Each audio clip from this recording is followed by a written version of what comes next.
Ominous, soft piano music fades in. Close-up images of JonBenet smiling in beauty pageants. Images transition to crime scene police tape. Lights flash on a dark staircase.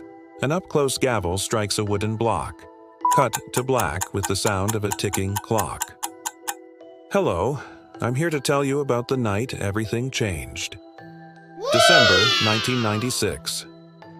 The champagne had just been popped.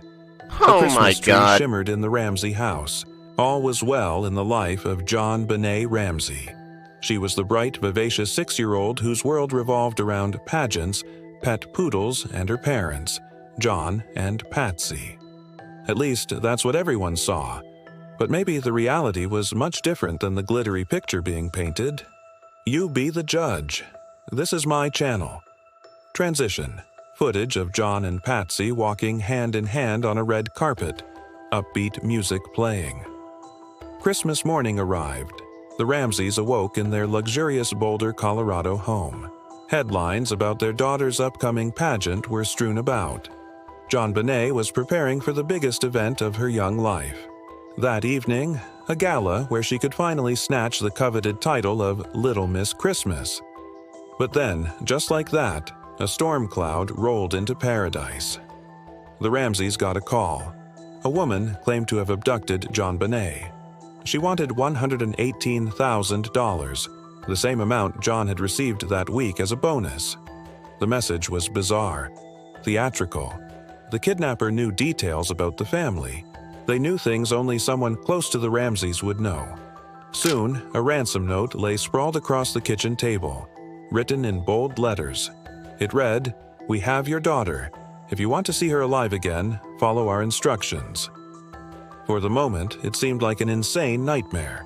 But by 6:15 a.m., the dream turned into a nightmare. JonBenet was missing. Her place on the breakfast table was empty. Her bed unmade. And the note now read, "Hurry, we are watching you." The hunt was on. John raced to get dressed while Patsy called 911. In a trembling voice, she told the operator, "My daughter is missing. I think she's been kidnapped." She hung up. Just then, John emerged. He was pale, his eyes wild. "I have to go downtown," he said, grabbing his shoes. "Get the money," Patsy recalled, stunned. He was like a machine. He didn't seem to feel anything. As John disappeared into the morning fog, Patsy began rummaging for the ransom money. She scoured through drawers, finding not just the cash but also a map. It led to an access road outside of town. And there, hidden in plain sight, was JonBenet's favorite teddy bear. Time ticked by. Hours crawled by. Still no sign of JonBenet. Now back at the house, the couple paced frantically, clutching the teddy bear like a lifeline. What was taking so long? Where was their daughter? Then John had an idea. Maybe, just maybe, they could find her before it was too late. He grabbed Patsy's hand. "I think we should go down into the basement and look around." In the depths of the house, they split up, searching everywhere. And then John saw it, a blanket at the bottom of the stairs. When he pulled it away, he gasped. There, lying still on the concrete floor, was JonBenet. Her eyes were wide open, staring blankly ahead. Her breathing shallow and raspy. As John cradled her, trying to stem the flow of blood from a gaping wound on her neck, Patsy dialed 911. "She's alive, but I don't know for how long." It was 1:15 p.m., more than 7 hours since the ransom note was found. When paramedics arrived, there was nothing they could do.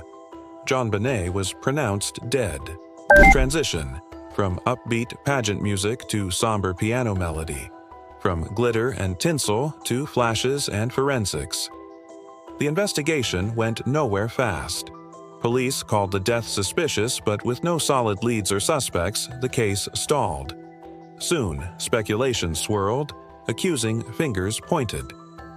One theory blamed an intruder, citing the ransom note and the fact that JonBenet was found inside. But there were no signs of forced entry, and no fingerprints or DNA evidence other than JonBenet's own. Another theory focused on the family. painting them as architects of their own tragedy. Could this be the perfect crime? A murder so meticulously planned it fooled everyone? But which theory holds water? Which shadow holds the truth? Even today, the case remains shrouded in uncertainty, leaving us to grapple with the most perplexing question of all: who killed JonBenet Ramsey? Transition. Moody background music swells. Shadows dance on the wall behind the host. Patsy Ramsey, a woman driven by her love for her daughter and a desire for perfection. She entered JonBenet into beauty pageants, buying her sparkling dresses and coaching her on camera poses. But some say her efforts went too far. Patsy wanted JonBenet to succeed at any cost, becoming overly protective and controlling. She once even threatened another mother, furious over her daughter's friendship with JonBenet. Was she jealous? Overly possessive? Did those desires turn deadly? Or was she the devoted mother that she portrayed herself to be? Patsy was known for her big heart, hosting charity events and caring for injured animals. But what drove her to keep secret? To lie, cheat, and manipulate? Was she protecting her daughter's killer? Did she take part in the crime? Or was she, like us, a victim of circumstance? John Ramsey, the stoic patriarch, known for his calm demeanor. He built a fortune in computer software and lived in a mansion. He doted on his children, but his relationship with them was often described as distant. Many believed John preferred work to family, leaving the parenting to Patsy. Was he cold, unfeeling? Did he neglect his children? Did his absence embolden someone in the house? Or did he know more than he revealed? His silence spoke volumes. So did his actions. After JonBenet's death, he fought hard to keep her remains buried, both literally and metaphorically. Did he bury evidence? Did he cover up for someone? Or was he simply a grief-stricken father who wanted to protect his remaining son? And then there was Burke Ramsey, JonBenet's older brother. At the time of the murder, he was 9 years old. A curious age where kids start asking questions and notice things. Was Burke an overlooked suspect? Did he witness something that day? Did he stumble upon a secret he shouldn't have seen? His strange behavior in interviews didn't help his case. Some believe he displayed unsettling calmness for someone so young. He even joked about the large reward offered for his sister's safe return. But was he just a confused, traumatized kid? A child thrust into a nightmare he didn't understand? Or was he hiding something sinister behind those wide, innocent eyes? In the aftermath of such a tragic event, we seek answers, anything to fill the void of uncertainty. Conspiracy theories sprouted like weeds, choking the truth. Did an intruder really kidnap JonBenet, only to be interrupted by her family? Did Patsy's obsession drive her to murder? Or did John snap under the pressure of his perfect life crumbling? What about Burke? Was he an accidental witness or a participant? Did he become the family's dark secret? We may never know. The Ramsey mansion stands silent, a testament to a shattered family and a haunting mystery. The Christmas tree may be packed away, but the shadows of that night linger on. In the grand halls, on the carpeted stairs, maybe even in the flickering lights, we see glimpses of a life cut short, a family torn apart, and a community forever scarred. The legacy of JonBenet Ramsey lives on, not just in the hearts of her loved ones, but in the minds of millions. Her image, a sad reminder of innocence lost, a casualty of a crime that defies explanation. As we ponder the unanswered questions, one thing becomes clear. The true story of the Ramsey family may never be fully known. It may be buried beneath secrets, lies, and the heavy cloak of suspicion.